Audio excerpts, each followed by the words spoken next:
Hey guys, welcome back to my channel, and it's Debsy, and the place to be, it's Debsy. Bloop, bloop, boop.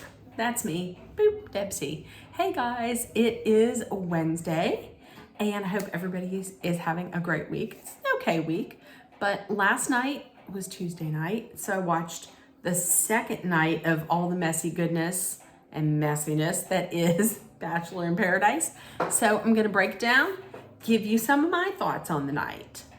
First off, cursey words are going to be included in this video. So if you do not like the cursey words, please, by all means, I will not hold it against you if you don't watch the video. But if you're gonna watch it and you kind of don't like them, then earmuffs, like that. Because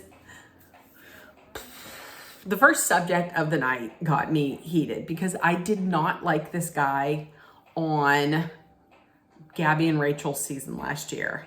I started off liking him, then I hated him. We're talking about Hayden. Hayden comes back to Paradise. Everything's fine. Everything's great. Everybody's having fun. Everybody's loving life. Then down walks Douche Canoe Central. That's right, Douche Canoe Central. So he walks down the steps and everybody except for like Logan and Johnny is like, great guy, oh my God, hey brother, what's up brother, hey everybody, talking and just loving on him. So Hayden has a date card. He pulls 3 women. First of all, Shanae. Shanae's like, no thank you. Florence, once again, not for me, brah. Third person he pulls is just right, and that's Kate. Because Kate loves her some Logan, can only see herself with Logan. But when she's talking to Hayden, she says that she's not mutually exclusive with anybody, and if you should shoot your shot with someone. So no surprise, whenever Hayden asks for somebody to go on a date with him, it is Kate. So Kate, once again, pulls what Eliza pulled the night before. Goes up to Logan, and she goes up to Logan, says, hey, he asked me on a date. Meanwhile, she's saying to everybody else, I'm just gonna ask him, but I want him to say, no, don't go on the date. I want him to fight for me, and I want him to say, no, don't go. And what does Logan do? Of course, Logan says, yeah, go on the date. Sure, go on the date. This is paradise. You want to experience all of paradise. So please, go on the date. Logan, once again, says off camera, I didn't want her to say yes. I wanted her to be like, no thanks. I got my man and we're fine. Instead, she didn't say that. Let me just say, why can't you just say no? Why can't, when they ask, why can't you just be like, no, thank you? Why do you have to go to your man and be like, do you want me to go? Just say no. I mean, unless the producers say to them, hey, you have to say yes. That could be an option. I don't know. But I'm thinking that if you are really super into somebody, that you're gonna be like, no, thank you. I'm very into Logan and I've got my person. You can move on. Thank you. No, thank you. So they go on their date, Kate and Hayden. They go zip lining. Kate's having a blast. Hayden gets his mom jeans in a tither. He's scared. He's screaming like a lady. He's screaming like me. No, I was gonna say a lady. I'm not a lady. I'm a woman because I'm not pristine, as you can probably tell. Last time I went ziplining, true story. The only time I went ziplining was at Nemacolin, you know, where Matt James's season of The Bachelor was filmed, because it's in Western Pennsylvania. It's maybe about half an hour away from me. And I went ziplining on the same course they did. It wasn't really cute for me though, because I was screaming, cussing, and I kicked my shoe off. So It's just a fat lady flying through the air, kicking her shoes off and cussing. So ABC didn't want none of that. So they go zip lining. She is not all hot and bothered by it. She's not impressed. Then they're sitting down on the rocks, drinking the champs, and he's talking once again about Rambo, how much he loves Rambo. Once again, if you do, why are you here? Why did you decide to go away from the dog? That I don't understand. And then he lets slip that he spent six figures on the dog. Now, listen, I'm going to tell you, if I had six figures to spend on a dog, yes, I would spend it. However, the thing is did you buy that dog just like a year or two? If the dog is in any kind of pain, why would you want to keep the dog alive? That's just me. I would never want an animal to suffer just because I don't want to see him gone, and I don't want to miss him. That's just me. And now when he said six figures, I was like, oh, she's going to go for that because six figures. She really was not impressed, and she was like, listen, I am done with this. Oh, and he brought up about how he called Gabby rough around the edges, and how he compared his when Kate had say, oh, didn't you compare them to your exes and your ex was hotter? And he was like, I think I might have said something like that. Yeah, I did say that. And then he added into it that he thinks that Rachel and Gabby were not there for the right reasons. And you were? No. So she can't wait to get back to Logan because she made a terrible mistake, she says. Next, coming up, we have the new triangle in paradise. Justin, Eliza, Rodney. So Rodney is in pure hell because of Rodney coming in, swooping in, taking his girl. Rodney's in hell. Justin's cozying up with Eliza, so he's feeling pretty good. Justin goes up to Rodney and talks because he says, listen, I don't like this. I don't like this feeling. This is awkward. So let's talk to him. I'm going to be a man. I'm going to talk to him.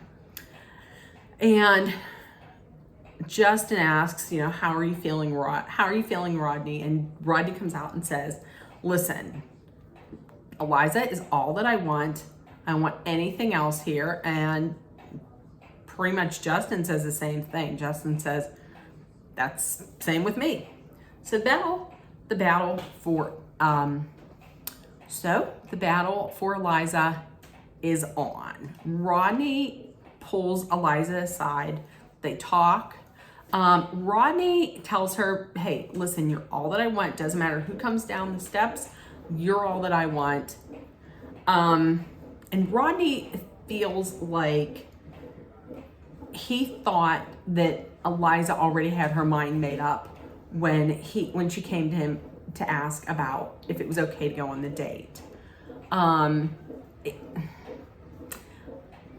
People that were there were talking like, well, I hope this is the start of something great for them. They're a great couple, and Rodney's such a good guy. And Justin is just all flash and substance and style, but Rodney's the real guy.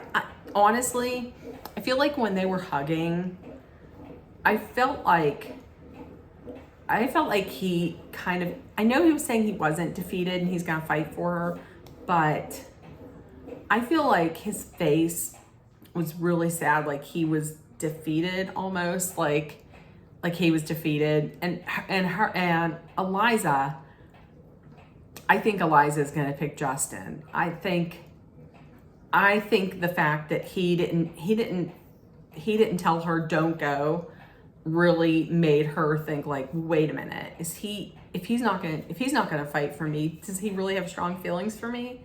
But once again, if you have strong feelings for somebody, why would you even go on a date? I mean, once again, unless the producers are like, listen, you have to go on a date. That's just me. Tell me what you think.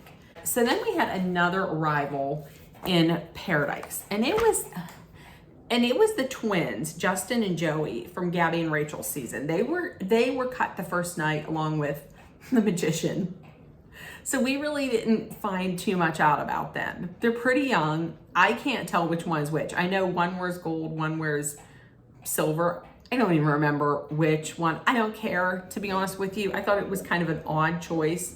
Like the guys that they brought back last night, one was a douche that nobody liked, and the other two were guys that you didn't even get to know that much. So I don't know. Are they running out of people that will go on Paradise? Or they must be. So they were given a double date card. One of them talked to Brittany and Florence and Shanae. I think Joey was the one that talked to those ones, maybe, or maybe not. I don't know. One of them. So between the two of them, they spoke with Brittany, Florence, Victoria, Jasenia, and Genevieve. And then as it ended up, Justin went on the double date with Florence. Joey went on the double date with Shanae. They walked in place, and who'd they meet up with? But the Bachelor in Paradise bartender, Wells, where they played cantina games. And these were just like drunken, like frat games that you would play in college, I guess. Like throwing beans on a dude you just met, throwing beans and cheese and meat on a dude that you just met, and then wrapping them up in a tortilla, or licking some dude's armpit. I don't understand that. Or kissing someone while you hold an egg in between your butt cheeks. They had fun. I don't know how you can have fun licking an armpit, but okay. It seems like Shanae said she had a deep connection with Joey. Florence kissed Justin, and Shanae has a deep connection with everybody, like literally. I'm pretty sure that they could get the guy that unclogs the toilets and changes the cakes in the urinals, and she has a deep connection with everybody. So no, we'll see what happens with that. And lastly was this fight. Now listen, I'm changing my mind on what I said the night before. Honestly, on the first night, I thought Genevieve and Aaron I was gushing over them so much. I'm gonna tell you, last night's fight was just ridiculous. She basically just boils down to Genevieve wanted to spend some time alone with Aaron. She was gonna tell him she was falling in love with him. But Aaron just wants to toss football and chug beers and swim with his friends. And Aaron incorrectly used the term gaslighting because it's a buzzword that everybody has to throw around.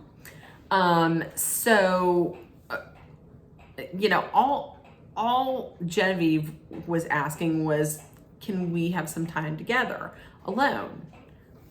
And Aaron has to start yelling and having a big fight, and then, walks away. Listen. So Genevieve then goes to try and talk to him again. And she said something like, well, can we talk now? And then he hesitated, and he says, well, something, and she got pissy. And then he says, well, I don't know. I mean, is it a good time for me? Is the time good for me? So at that point, Genevieve was just like, okay, do you know what? I'm done with this. I'm done. We're done. And I'm going to pack and we're going. And then Victoria ran after her, yelling, begging her not to go. Eliza comes in and asks.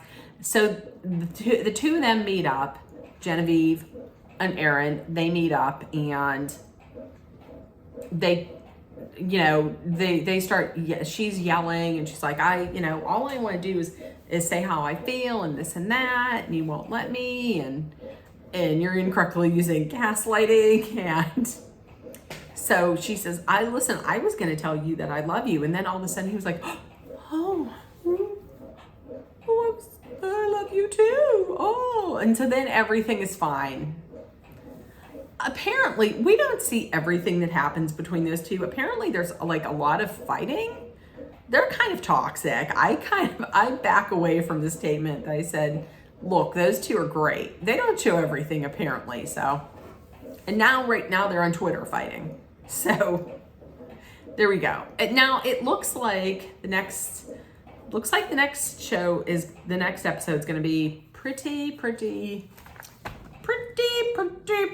good. So, all right, everybody, that's my wrap up.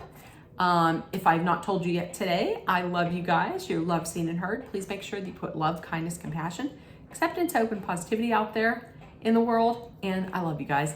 See you later. Bye.